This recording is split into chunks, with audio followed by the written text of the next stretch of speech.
Here's a tutorial on scale waltz, key of C major, 3-minute technique.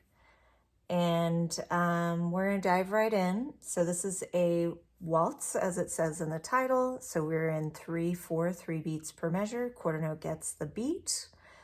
As you can see, there's super long slurs. Basically measure 1 to 8, 9 to the end of the piece. So we will definitely be practicing that opposites feel with the right hand being legato all throughout, with our scale going up, ascending scale. With what's contrasting is the left hand, kind of maintains on 2, 3, all these intervals, staccato. We do have some sixths as well to watch out for. Measure 2, measure 10, and then this one in particular at the end, 14, 15, those are back to back, no rest in between. So I would definitely circle or highlight that.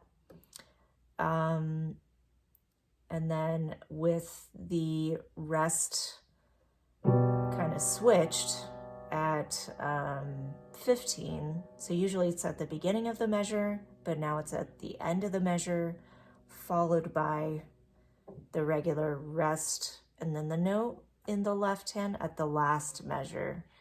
So that could be a little bit tricky for some, but there is a ritardando there, so you can definitely take time to catch those rests when needed.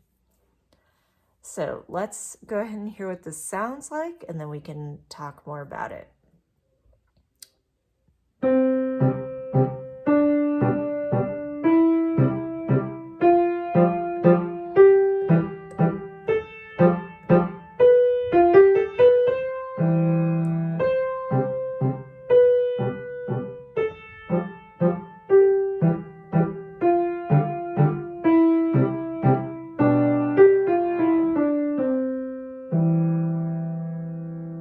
Does say repeat right hand octave higher, so you would go to the treble C and replay the whole piece again.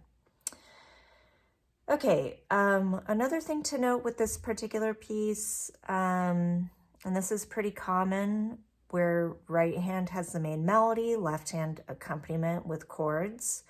So that's why in the first measure they're showing you mezzo forte for the top right hand treble clef part, and then piano for the bass part. So that's to practice the voicing or balancing of the voices, because we don't really want to hear these being very prominent. It does sound very awkward if we do like everything the same.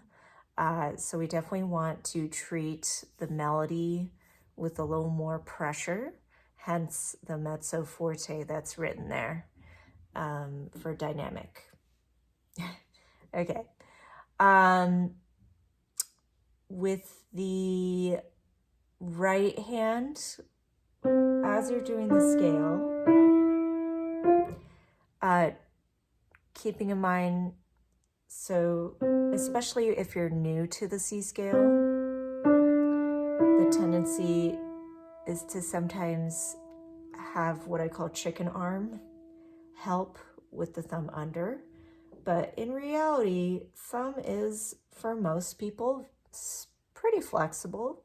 So you can definitely do a little sneaky thumb under and reset the rest of the hand, instead of, this is just gonna slow you down, right? Sneaky thumb. Same thing goes for if you're descending. That third finger crossing over, we don't want chicken arm to help with that. Just throw the 3.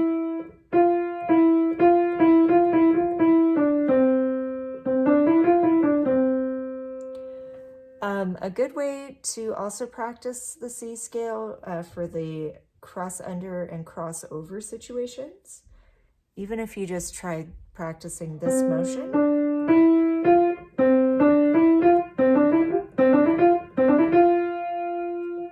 And then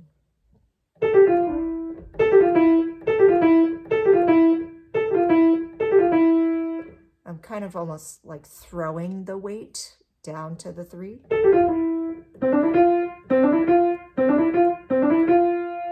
Those are good ways to practice those crossings to get a little more comfortable with the feeling of those. So highly recommend.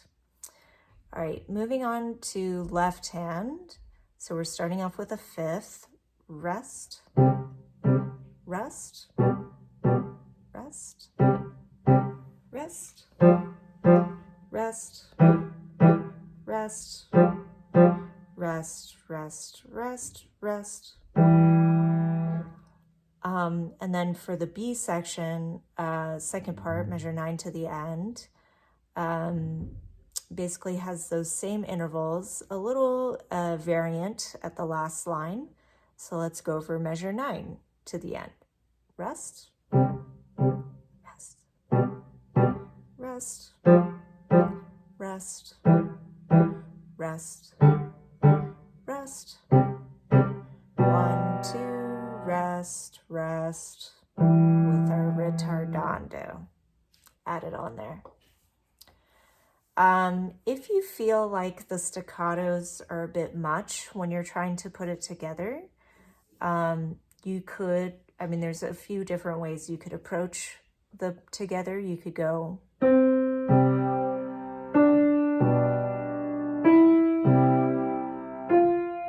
so I'm just holding through the chord until the chord changes in the next bar. That could be an option. Or just playing no staccato.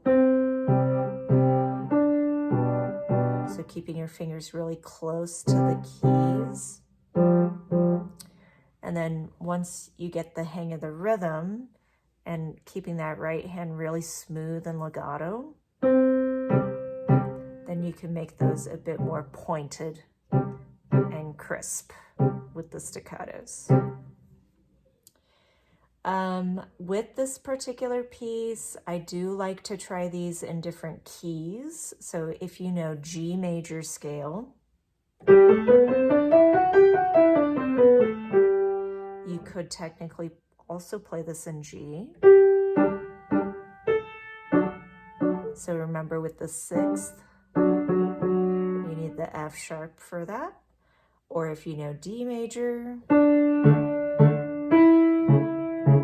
you could also try it in this key, remembering the 6th also has the C sharp on it.